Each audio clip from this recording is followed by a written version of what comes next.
where I was coming downstairs to look for an exit.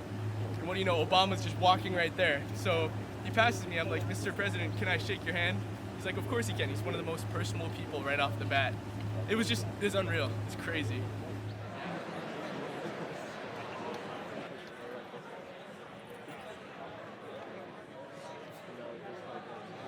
Please join me in welcoming President Barack Obama.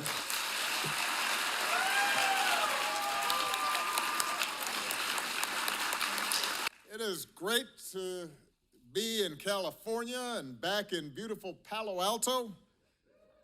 You know, coming here always makes me want to go back to college.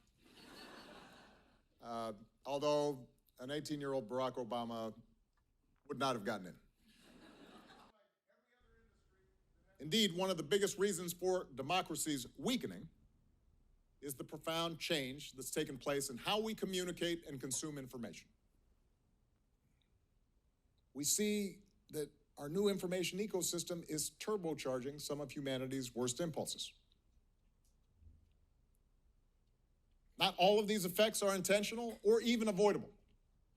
They're simply the consequence of billions of humans suddenly plugged into an instant 24/7 global information stream. 40 years ago, if you were a conservative in rural Texas, you weren't necessarily offended by what was going on in San Francisco's Castro district because you didn't know what was going on.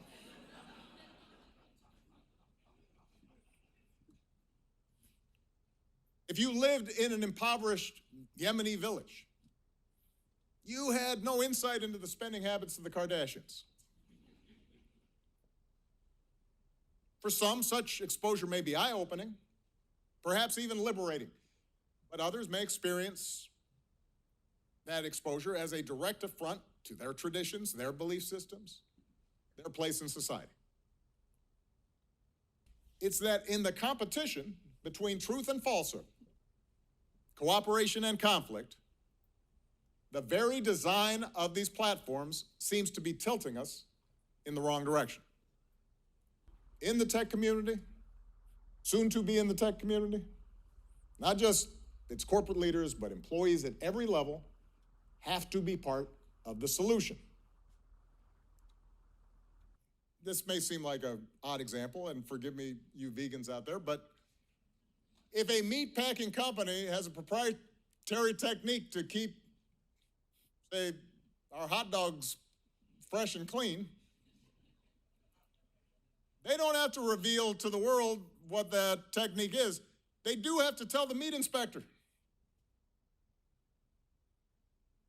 In the same way, tech companies should be able to protect their intellectual property while also following certain safety standards that we as a country, not just them, have agreed are necessary for the greater good.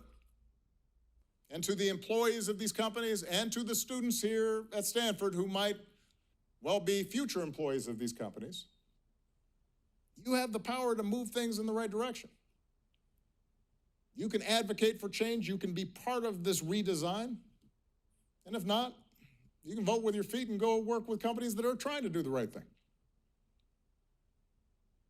As citizens, we have to take it upon ourselves to become better consumers of news, looking at sources, thinking before we share, and teaching our kids to become critical thinkers who know how to evaluate sources and separate opinion from fact. Now's the time to pick a side.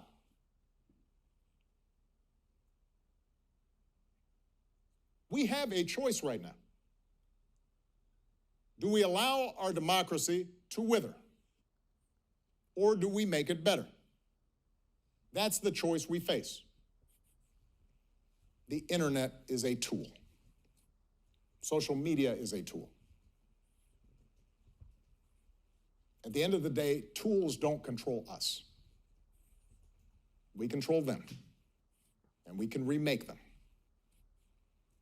It's up to each of us to decide what we value, and then use the tools we've been given to advance those values.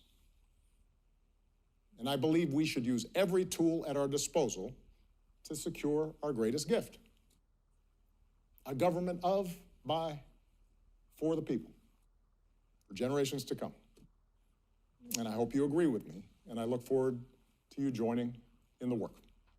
Thank you very much, everybody. All right. Thank you.